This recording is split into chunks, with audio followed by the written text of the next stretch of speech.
நம்ம சாப்பிட்ற சாப்பாடு அனைத்து நீங்க பார்த்தீங்கன்னா நெல்லு கூட கிட்டத்தட்ட ஒரு மூணு மருந்து எடுப்பாங்க.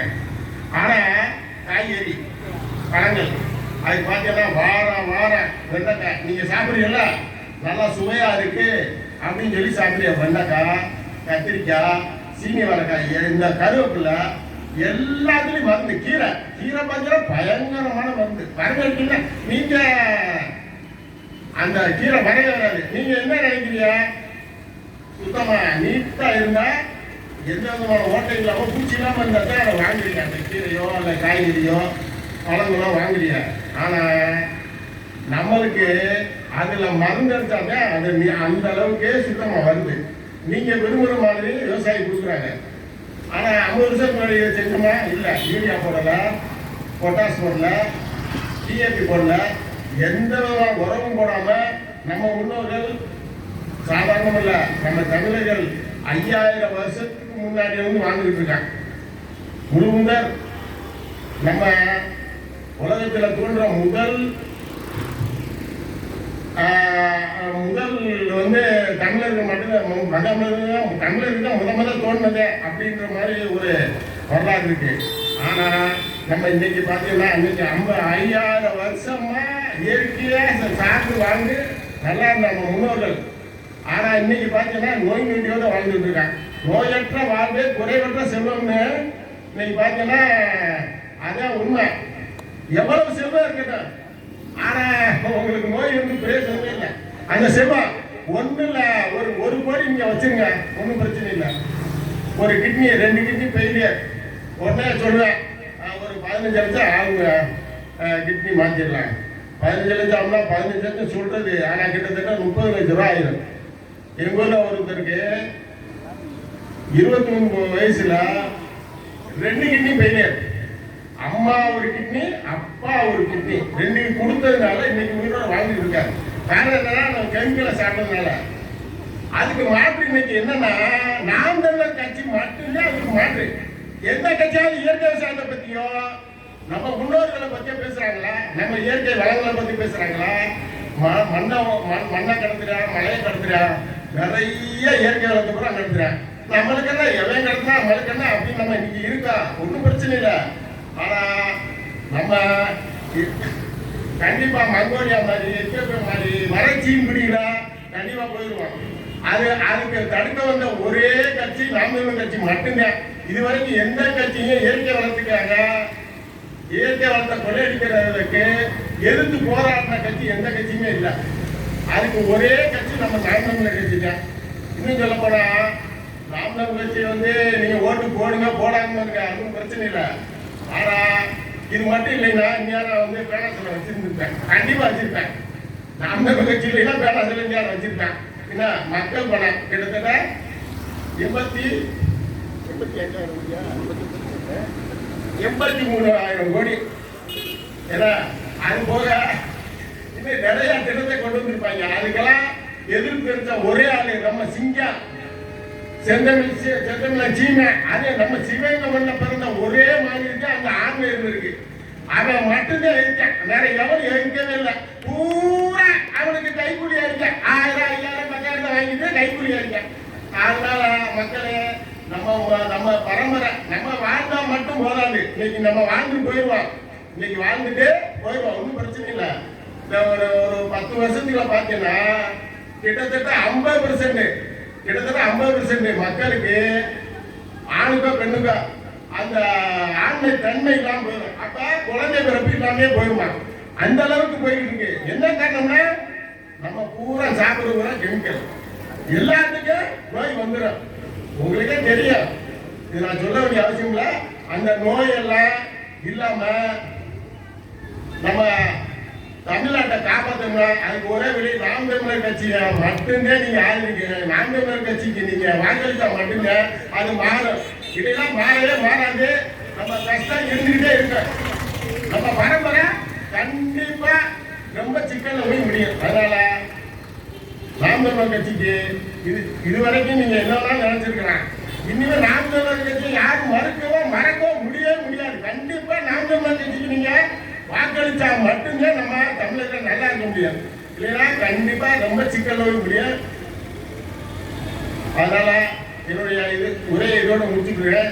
இயற்கை வளத்தை காப்போம், இயற்கையை காப்போம், மண் வளத்தை காப்போம், மலைகளை காப்போம், நம்மளுடைய எல்லா உயிரினங்களையும் காப்போம் என்பதை கூறிக்கொண்டு என்னுடைய உரையை முடித்துக் கொள்கிறேன். நன்றி, வணக்கம். நாம் தமிழர். இயற்கை விவசாயத்தை பற்றி சிறப்பாக உரையாற்ற ஐயா அவர்களுக்கு நன்றி. அடுத்தபடியாக அண்ணன் அரப்பிரபாகரன் அவர்களை அழைக்கின்றோம்.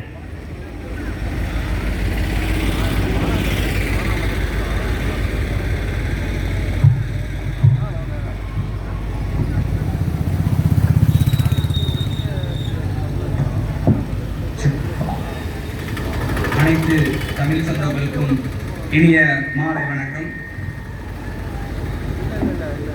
இது எல்லா கட்சி மாதிரி போடுற ஒரு சாதாரணமான ஒரு மேடை இல்லை.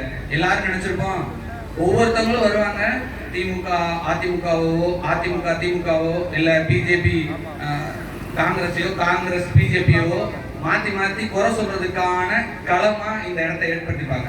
ஆனா நாம் தமிழர் கட்சி மட்டும்தான் நாங்க எந்த நோக்கத்துக்காக இந்த கட்சியை பயணிக்கிறோம் அல்லது இந்த கட்சி எதற்காக மக்களுக்கு தேவை அப்படின்ற ஒரு கொள்கையை விளக்கப்படுத்துறதுக்காக சில கூட்டங்களை தொடர்ந்து வந்துருக்கு.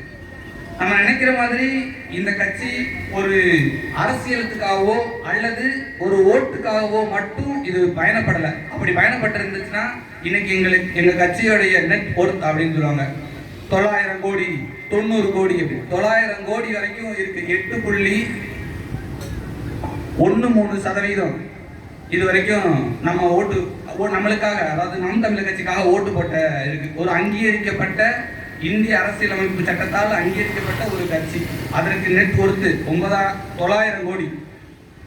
நாங்க நினைச்சிருந்தா யாரோடையாவது கூட்டணி வச்சு அதை செயல்படுத்திருக்கலாம். யார்கிட்ட கூட்டணி வைக்க முடியும்? ஃபர்ஸ்ட், அதாவது நாங்க கூட்டணி வைக்கணும், கூட்டணி வச்சா வெற்றி பெறலான்னு ஒரு சாமானியங்க நினைச்சிருப்பீங்க.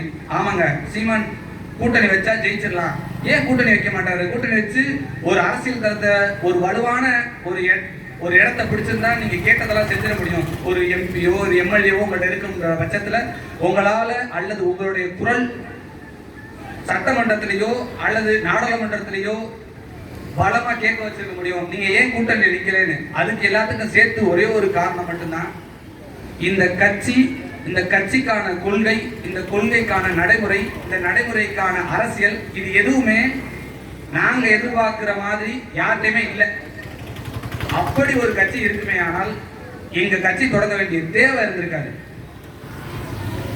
ஒரு திமுகல இருந்து அதிமுக தொடங்குறதுக்கு ஒரு காரணம் இருந்திருக்குன்னு வச்சுங்களேன். அந்த காரணம் என்னன்னு கூர்ந்து கவனிங்க. அதே போல நாம் தமிழர் கட்சின்னு ஒரு கட்சி தொடங்குறதுக்கு ஒரு சரியான காரணம் என்ன அப்படின்னு பார்த்தா, அந்த காலகட்டத்துல தமிழர்களுக்காக ஏற்பட்ட வெற்றிடத்தை நிறைவு செய்யறதுக்காக மட்டும்தான் உருவாக்கப்பட்டது இந்த கட்சி.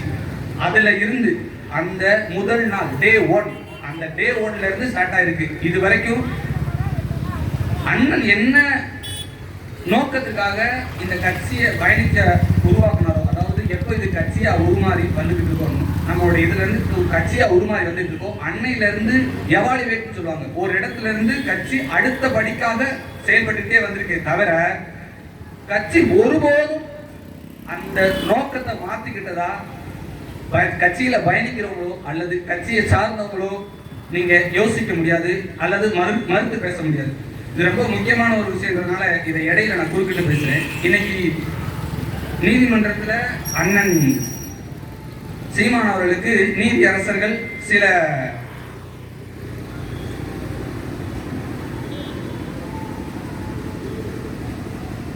இது கொடுத்திருக்காங்க.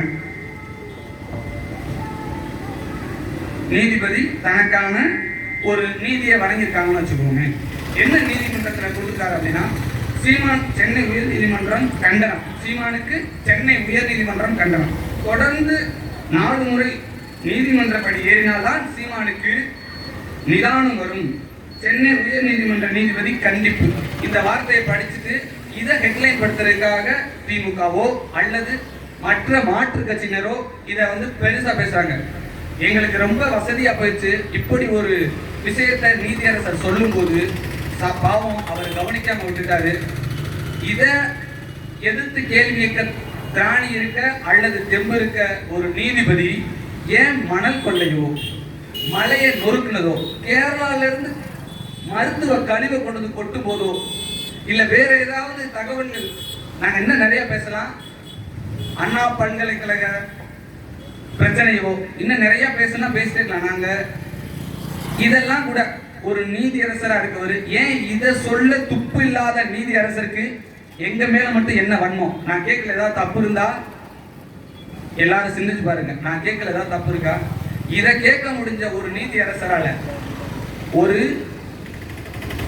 தலைவரோ அல்லது ஒரு நிறுவனரோ ஒருத்தவங்களுக்கு இருக்க இடையில இருக்க ஒரு விஷயத்தை கருத்தியல் ரீதியா போராடி பேசுற ஒரு ஆளை இப்படி ஒரு, அதுவும் அங்கீகரிக்கப்பட்ட ஒரு கட்சியோடைய நிறுவனரை இப்படி பேசும்போது அது சரியா இருக்குமான்ற நீதி அரசர் அதை சரியா கலந்துருக்கணும். சரி, அடுத்த பாயிண்ட்டுக்கு முக்கியமான விஷயத்துக்காக நான் உள்ள வரேன். எதுக்காக நாம் தமிழர் கட்சி வேணும்? கொள்கை விளக்க கூட்டம் ஒன்று போட்டுருக்காங்களேப்பா, இது வரைக்கும் யாருமே இப்படி பண்ணதில்லை. உங்க கட்சியில என்ன புதுசா பண்ண போறீங்க? எதுக்காக நாங்க உங்களுக்கு வாக்கு செலுத்தணும்? இதெல்லாம் தான் ஒரு சராசரி அல்லது ஒரு சாமானிய மக்களுடைய மனசுல கேள்வியா எழும். ஏன் ஓட்டு போடணும்? யாராவது இதை கவனிச்சிக்கலாம் தெரியல. ஈரோடு கிழக்கு இடைத்தேர்தலை பத்தி கொஞ்சமாவது சிந்திச்சிருப்பீங்கன்னு நான் நினைக்கிறேன். அதனால இந்த விஷயத்த கொஞ்சம் விளக்கமா சொல்றேன். ஈரோடு கிழக்கு இடைத்தேர்தல் நடந்துகிட்டு இருக்கு. அந்த ஈரோடு கிழக்கு இடைத்தேர்தல்ல நிறைய முக்கியமான விஷயங்கள் நடந்துகிட்டு இருக்கு. அதுல ரொம்ப ரொம்ப கவனிக்கக்கூடிய ஒரு விஷயம், களத்துல ரெண்டே கட்சி தான் பயணிக்குது. ஒண்ணு நாம் தமிழர் கட்சி, இன்னொன்னு